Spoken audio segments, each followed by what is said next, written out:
Saya dulu. Oke. Terima kasih kepada tim hukum nasional, Pak Ari dan seluruh jajaran, terutama tim hukum daerah yang telah terus mengumpulkan fakta, data, potensi bagi persiapan terwujudnya pemilu yang jujur, adil. Dan insya Allah kami akan siap dengan seluruh proses yang berikutnya, di mana THN akan menyiapkan berbagai langkah-langkah hukum untuk memberikan kepastian bahwa pasangan Amin adalah pasangan yang memiliki kesiapan untuk masuk di putaran kedua. Ya, teman-teman sekalian, kami ingin garis bawahi. Kurang keras. Kurang keras ini, cukup. Satu volume lagi. Ini teman-teman, saya ingin tegaskan kepada semua bahwa pemilihan umum harus dijaga integritasnya.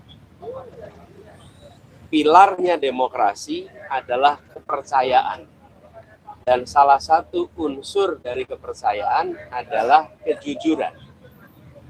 Agar proses demokrasi ini berjalan dengan baik dan menghasilkan pemerintahan yang berfungsi dengan baik, maka pilpres, pemilu harus dijalankan dengan kejujuran. Kami tidak mau gegabah. Tidak ada di hari pertama, hari kedua, deklarasi kecurangan ini, kecurangan. Tidak. Kami tidak mau gegabah. Karena kami ingin menghormati rakyat Indonesia, dengan rakyat Indonesia mendapatkan informasi yang akurat, yang matang, yang sudah terverifikasi. Itulah sebabnya kenapa tim hukum bekerja lengkap, dan kami bersyukur tim hukum ini sampai dengan daerah itu komplit di seluruh provinsi, mengumpulkan semua data, dan kami tidak akan menyampaikan informasi yang sekedar menimbulkan kontroversi, tapi kami ingin sampaikan kepada semua. Dari temuan sementara, kami menemukan problem yang terbesar bukan di TPS, tapi problem terbesar yang ditemukan adalah kegiatan-kegiatan pra-TPS. Kegiatan-kegiatan yang membuat aktivitas di TPS itu dipengaruhi dan tidak mencerminkan aspirasi rakyat yang semula ada. Ini temuan yang paling mendasar, pra-TPS. Nah, pra-TPS ini banyak aktivitasnya, nanti detail akan ada. Ini yang sangat mengkhawatirkan. Jadi, kualitas dari hasil pemilu yang sesungguhnya harus mencerminkan aspirasi rakyat, di dalam temuan kami, sebagian bukan aspirasi rakyat. Sebagian adalah aspirasi yang dipaksakan kepada rakyat. Dan proses itu tidak terjadi kebanyakan di TPS atau sesudah TPS, tapi terjadinya sebelum sampai ke TPS. Sebagai sebuah praktek ketidakjujuran, ini adalah peningkatan kualitasnya dibandingkan yang dulu-dulu. Dan ini yang bisa mengganggu demokrasi kita. Jadi saya ingin mengajak kepada seluruh rakyat Indonesia, apapun pilihan pilpres saudara-saudara sekalian, boleh memilih nomor 1, boleh memilih nomor 2, boleh memilih nomor 3, tapi harus sama-sama memilih pilpres yang jujur. Apapun pilihannya, mau pilih 1, 2, 3, harus sama-sama kita pilih yang jujur. Dan keberhasilan karena kejujuran akan menghasilkan kekuatan moral yang kuat. Tapi kalau keberhasilan yang tidak ditopang dengan kejujuran, apalagi dengan pelanggaran-pelanggaran, dia akan menghasilkan cacat moral yang berdampak besar. Saya ingin ingatkan pada semua, pelanggaran-pelanggaran seperti ini bisa terjadi di bidang-bidang yang lain. Kalau pelanggaran di bidang pemilu dibiarkan, sebentar lagi akan terjadi di tempat lain. Di kompetisi bisnis kita akan menemukan ketidakjujuran. Di dalam praktek-praktek perubahan peraturan kita akan menemukan ketidakjujuran. Jadi penularan akan terjadi bila peristiwa di sini dibiarkan. Karena itu pada siang hari ini ketika kami berkumpul bersama di sini kita mendengarkan, nanti sesudah semuanya lengkap pada waktunya tentu akan ada langkah berikutnya. Tapi sekali lagi saya ingin saya sampaikan, kami tidak gegabah, kami tidak akan menyampaikan informasi sekedar membuat kontroversi, karena kami ingin menghadirkan hasil pemilu Pilpres yang berkualitas, yang penuh dengan nilai kejujuran. Itu yang bisa saya sampaikan. Pak Anies, ini kan kepercayaan langkah konkretnya, apakah sudah ada komunikasi juga dengan tim THN 03 kan juga katanya berkomunikasi cukup intens dengan 01, bagaimana Pak? Ya, sekarang semuanya lagi dikumpulkan. Jadi saya sampaikan tadi, kami tidak ingin separuh-separuh, biar tuntas semuanya. Di daerah sekarang proses pengumpulan sedang jalan terus. Pak Anies, ini kan kepercayaan publik terhadap KPU, Bawaslu dan juga MK ini mulai berkurang. Nantinya ketika masalah ini dibawa ke MK, seberapa yakin keputusan nantinya itu akan adil, gitu Pak Anies? Kita tunggu nanti. Yang jelas bagi kami sekarang, kami ingin agar semua informasi yang terkumpul, terverifikasi, solid, dan kami minta kepada semua jajaran aparat pemerintah, jangan ada yang mengintimidasi mereka-mereka yang mau bersaksi. Ya.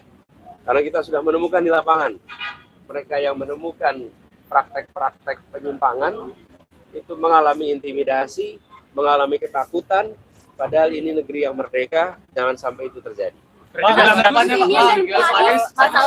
Pak Anies, ini kan salah satunya mungkin kalau misalkan pra-TPS, apakah terkait pelanggaran yang dilakukan tapi tidak ditindaklanjuti oleh Bawaslu, dan mungkin kalau misalkan dari Pak Paul sendiri, Gus dari PKB akan mendorong untuk melakukan hak angket di DPR untuk memanggilan ke KPU Bawaslu, seperti apa sih Gus? Karena Pak Ganjar juga mendorong untuk hak angket kecurangan dibawa ke hak angket DPR.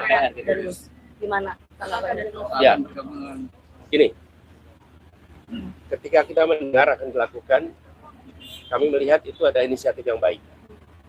Dan ketika Pak Ganjar menyampaikan keinginan untuk melakukan angket itu, fraksi PDI Perjuangan adalah fraksi yang terbesar. Kami yakin bahwa koalisi perubahan, Partai Nasdem, Partai PKB, Partai PKS akan siap untuk bersama-sama. Jadi siap, saya memandang dengan adanya inisiatif angket, proses di DPR bisa berjalan, kami siap dengan data-datanya, dan di bawah kepemimpinan fraksi terbesar, maka proses DPR bisa berjalan. Saya yakin Partai Koalisi Perubahan siap untuk menjadi bagian dari itu. Tapi dalam waktu dekat ada planning buat bertemu Pak Ganjar dan 03 nggak Pak Anies? Nanti kita kabarin. Ada komunikasi sebelumnya?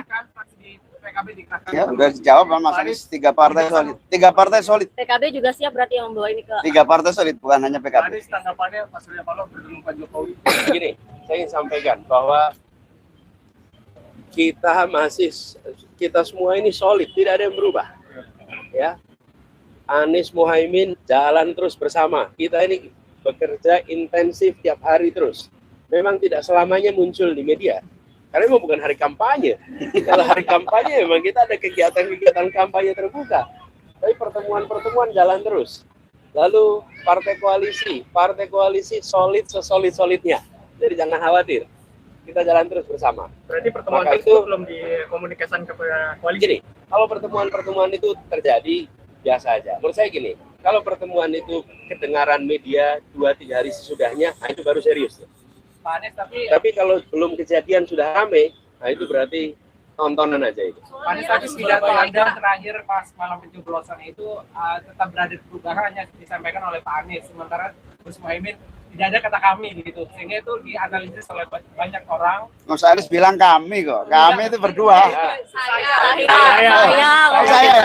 Ya sudah, kami ada di jalan perubahan. Saya terus saya juga terus kami. Ya. Oke, saya terus di jalan perubahan. Saya terus di jalan perubahan. Kami terus di jalan perubahan.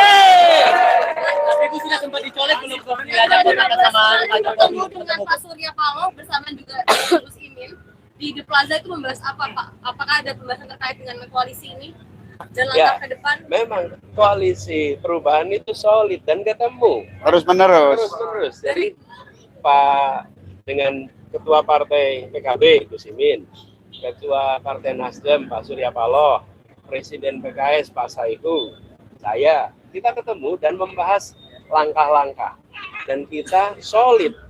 Karena itu saya bisa sampaikan ketika inisiatif hak angket itu dilakukan, maka 3 partai ini siap ikut dan PDI Perjuangan sebagai fraksi terbesar menginisiasi ini, saya yakin 3-tiganya akan dukung. Gus, ini kan Jawa Timur perolehan suara pilpres campaign itu kan dia tampil di posisi buncit, namun di PKB itu sendiri justru melesat. Itu penjelasannya bagaimana, Gus? Jangan disimpulkan.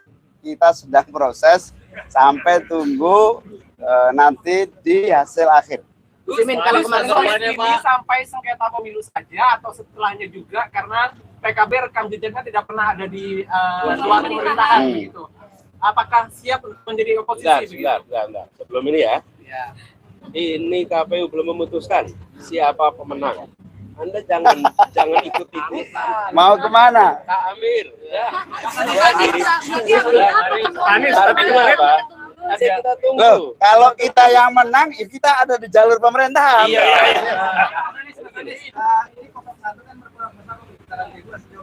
Jadi gini, kami melihat praktek-praktek tekanan, imbalan, pra TPS ini yang berpotensi menjadi permasalahan.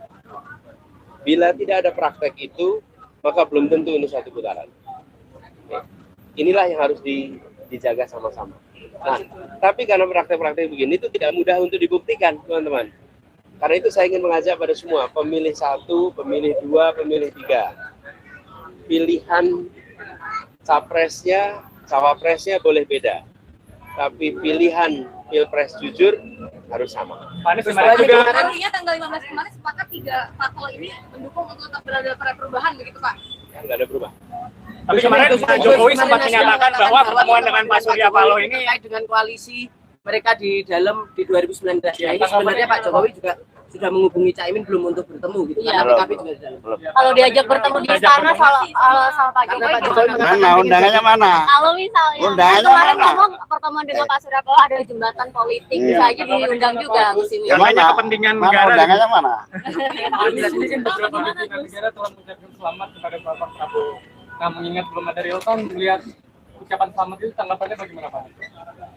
Menurut saya semuanya harus tunggu sampai kepada seluruh keputusan ini selesai dan hormati KPU karena penyelenggaranya adalah KPU. Apalagi seperti saya katakan tadi, problematika yang kami temukan itu bukan problematika di TPS.